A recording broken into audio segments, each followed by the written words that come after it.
Ooh, what's this?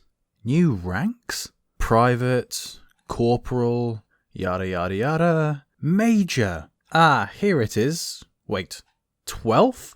Out of 20th? It doesn't even get a gold rank symbol. But my name is MajorMcDonalds. Can't I just always have the rank of Major and take that to number 20? To be fair though, I'm not sure why I'm complaining, because Conscript Joe is going to struggle a little bit more than I will, it's fair to say. But I don't want to be Marshall McDonalds. Actually wait, that has a nice ring to it. Hold up.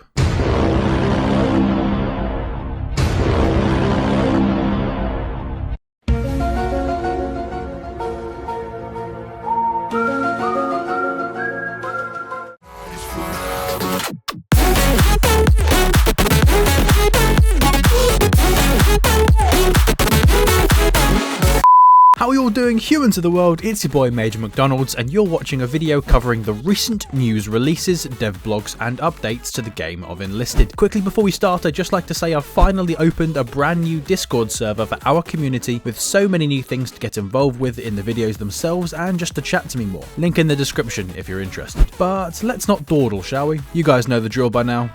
Let's begin.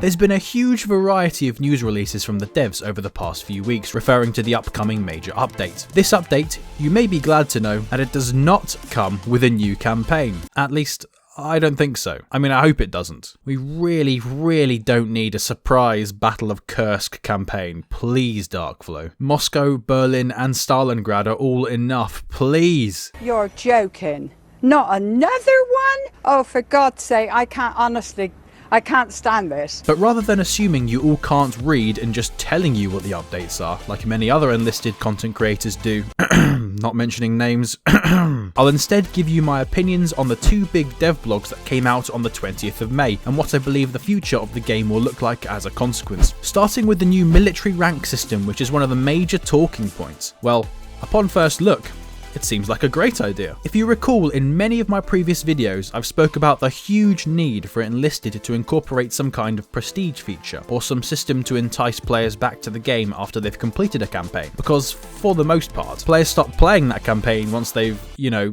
been there, done that. I've been saying this for ages, and I don't think a single other content creator has talked about it before in a video, so I felt rather on my lonesome stressing it to the devs. There is also no system on what to do after you've completed the campaign and fully ranked up everything. What's to keep players in game after that? But finally, they've listened and began the first steps into some kind of prestige system. They've also used a ranking system that is heavily shaped by the mighty British Army rank structure. So take that, world. Reading the post further, it seems to make even more sense. Incentivizing winning games and not griefing, punishing players just a little bit for deserting battles, a way to persuade players who know they're going to lose the game in the first minute anyway that would leave the game to stay and fight for Heroes of Battle rewards, ranking rebalancing after every season of the Battle Pass to prevent free riders, even talk of an upcoming skill-based matchmaking system. Great stuff, Darkflow. However, that being said, because the post is quite small, there are many questions that players will have, and some concerns. For starters, the whole player rating system, which decides ranks, is very opaque, and even with the information we do have about how it's calculated, there are still some issues with this. For example, a lot of factors in a match that can lead to a victory or defeat aren't measured through points properly. Specifically, tank kills, relatively speaking, give so many more points than are rally points being built or destroyed. Is the meta just going to be for going for vehicle kills then? Not only this, but once you realise that they have actually made leaving a game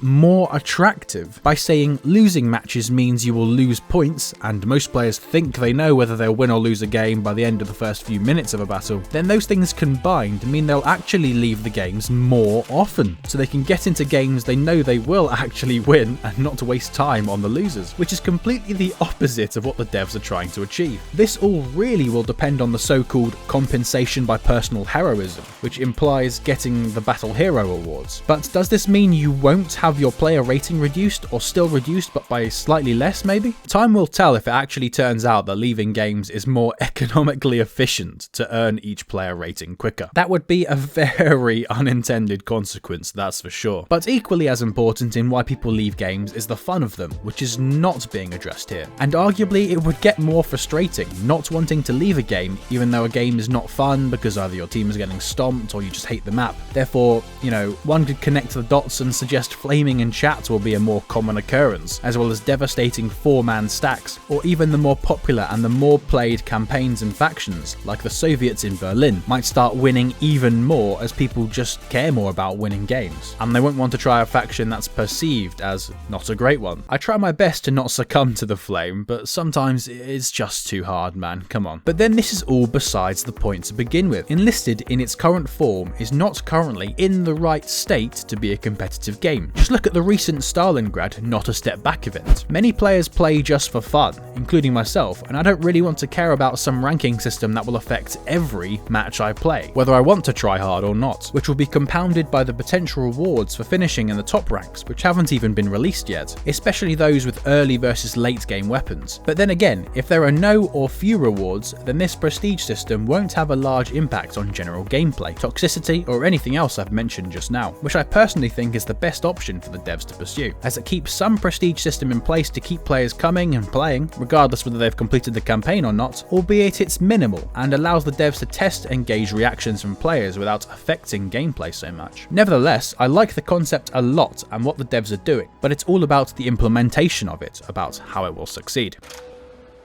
I like it though. Looks kind of pen. Looking at the other major piece of news released on the same day, it's the subscribe button.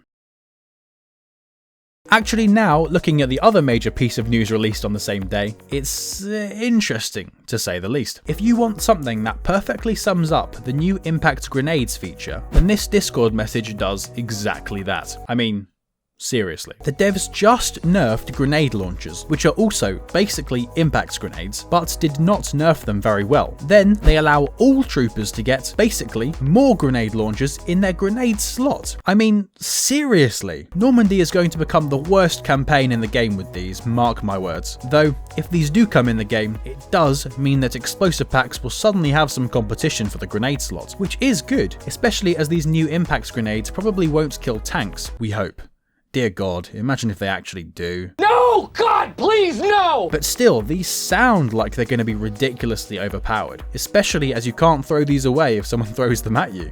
Lol, imagine trying to catch one to try and throw it back before it hits the ground. The game will literally turn into tennis, dude. It also renders normal standard hand grenades completely useless, so I don't even know what they'll do with those now. Plus, they're not making these available to the Soviets, which goes against the developers team's recent statements that they are trying to make everything available in all campaigns, which is contradictory, or hypocritical, or both. Yeah, both. And then there's the Flask, which, I mean, I like the idea and the concept, but they sound like they're going to be completely and utterly useless. Think about it. Enlisted is very fast paced. You run in, get some kills, die, then switch soldier and repeat the process over and over. The only time stamina ever becomes an issue is when you are trying to run to the objective points from far away, which 9/10 of the time is because your team doesn't build rally points, which are absolutely essential to win games and get back into the action as quick as possible. And if you don't know what these are, then I recommend watching this video on how to get more kills and level up quicker, which you can find by clicking in the top right hand corner of the video screen now. I very rarely run out of stamina unless we have no rally points, which I then build myself. And stamina regenerates quite quickly anyway at its base regeneration rate. So put it this way, if I've never noticed this issue to begin with, there is an easy fix to it with rallies, and the issue is hardly an issue anyway because you already get stamina back really quickly, then what on earth is the point in a flask? It's the same as the medic class. I knew they would be pointless even though many other content creators thought it would be good. If these flasks cost silver orders too, then they will become even more worthless than pistols, and I never thought anything could be more worthless than those pistols that cost a whopping 3 silver orders. So congrats Darkflow, you really did it. You beat the unbeatable. On the other hand, the new binoculars feature sounds much better, but not really. I mean, once again, think about it. If you are just a normal trooper, you'll never use this. In Hell Let Loose, yeah, sure, but not in Enlisted. The gameplay is so different. I mean, if you need to look in a specific direction, just aim, and you don't even need to have a sniper optical scope on it. Just aim, and then you can mark specific areas with the V key on keyboard if there is something there, because you do already zoom in when you just aim with any weapon. And you will always be able to see enemies even from far away. I always can. Plus, you can instantly shoot them if you do see something. But if you're using binoculars, you can't instantly shoot. Nah, you know what? Imagine if they added like rocket binoculars, bro. Now that would be something new. The point is, you don't need binoculars at all. The only time you might need them is if you are a tank commander trying to figure out where an enemy tank is, or a pilot in a plane looking for a bombing run. This might help you identify specific targets. But even snipers don't need these things. Just use your damn scope, for God's sake. If you guys want to watch other review style videos on Enlisted, then my opinions on the very recent VE Day event and on the brand new Stalingrad campaign are on screen for you now. And once again, the link to my new Discord server is in the description for you. But nevertheless, it's been an absolute pleasure ranting at you today. Have a wonderful day, enjoy yourselves, and I'll see you in the next one.